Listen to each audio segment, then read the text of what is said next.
Hello again, this is Lazouche Custom Shop here.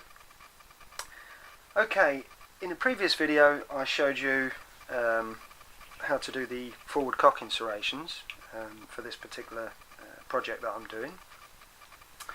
In this video I'm going to show you how to do the foresight, which is this one here, which is my own make of foresight. Now what I usually do is I get a piece of fairly thick black plastic, and you can get these from most hardware stores or DIY stores, stuff like that, or even model shops now I think do it in different colours. If you can't go online, there's bound to be places here, there and everywhere that sell this kind of stuff. It's like PVC type stuff it is.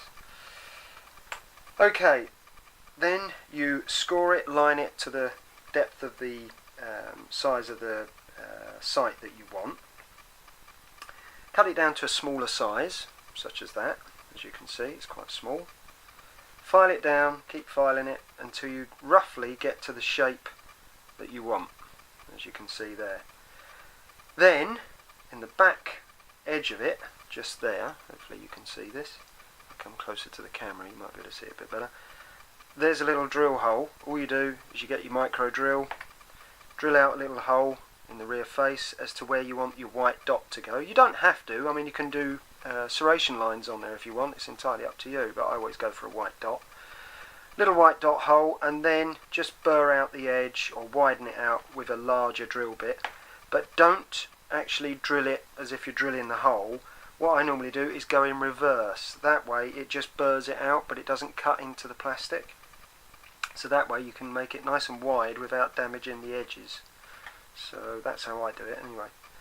Okay, once you've done that and you've shaped it all, rounded all the edges so it's nice for holstering or whatever and won't catch or snag on anything, then you've got to drill two tiny little holes on either side, or front and rear of the sight, using a micro drill. This is what I use. Size drill bit depends on the wire you're using. This wire that I'm using is 1mm thick wire. It's quite thin, but it's quite a stiff wire, so it's not like piano wire or anything like that. It's quite a stiff type of wire. So got my micro drill, drilled them out, drilled out the holes. I've already glued in one, that hopefully you can see it there, one of these wires I've already glued in, and using my pliers you just trim it off, break it away, and then because the pliers would have flattened the end out, you've then got to shape it so it's pointed again, like so. And it also gets rid of any excess super glue, because when you push that in you've got to use your super glue. So a little daub of super glue on the end just as you push the wire in. Show you what I mean. I'm going to do it again just to show you. Where are we? Right, let's just file up the end of that so it's nice and pointed. So,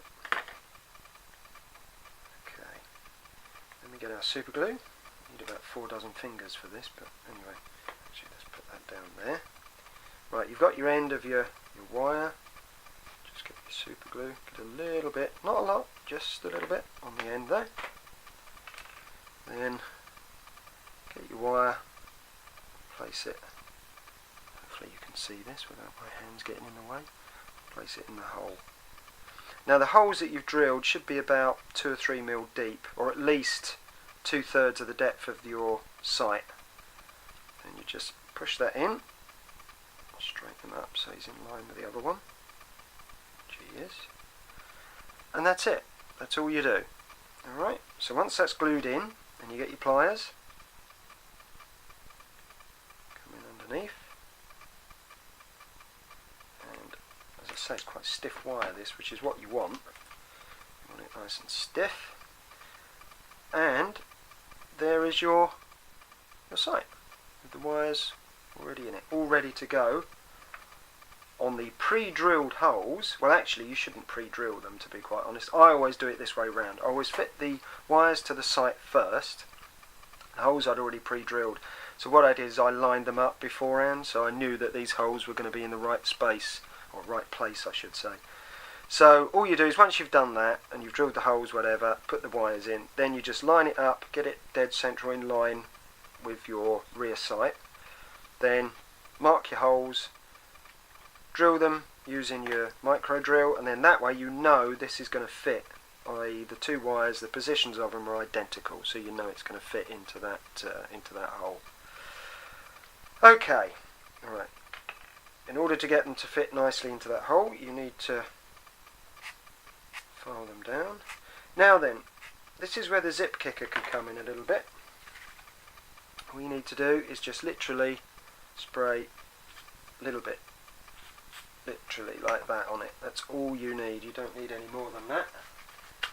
Is that zip kicker. All it is liquefied water with bicarbonate of soda. That's all it is. It's just liquid bicarbonate of soda, and it just makes the super glue go off a bit quicker, but it is handy. Right, now you can file down right to the base of the wire, because you want to make sure that that wire goes all the way in and is seated right the way down, because if it doesn't and it only goes in shallow, then you're going to have a problem. Right. I mean, I'm using a half rounded file, but I mean you can use any file as long as it's flat and able to get in all the little nooks and crannies. That's pretty much it.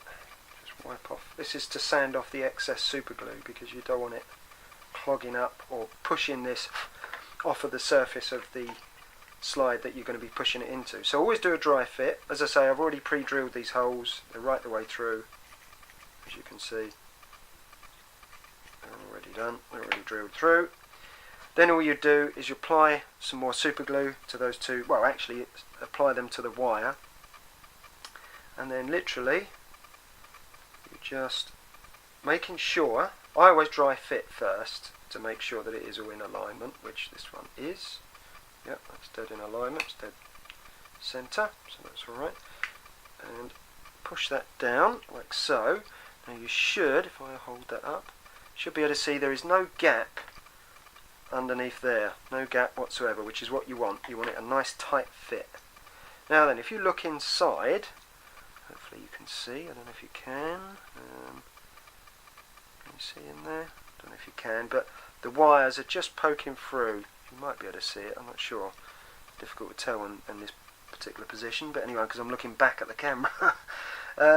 Yeah, but the little wires have just poked through. Don't worry about that, because you'll use your half round when it's all glued in and dried to file those off. So don't worry about that. I mean, unless you want to take it back out again and file those down, which you can do beforehand if you want, which I'm going to do this time, just to show you.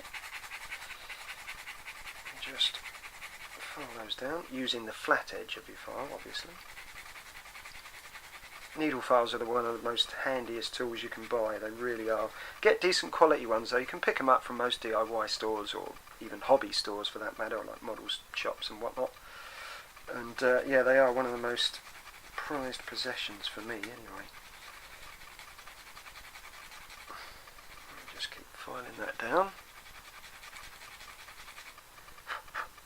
So you've got about 3mm, or roughly the thickness that you want, so it's not going to show through. So you want it to be about that thickness, the thickness of that plastic there, the thickness of the slide. And then let's just dry fit those.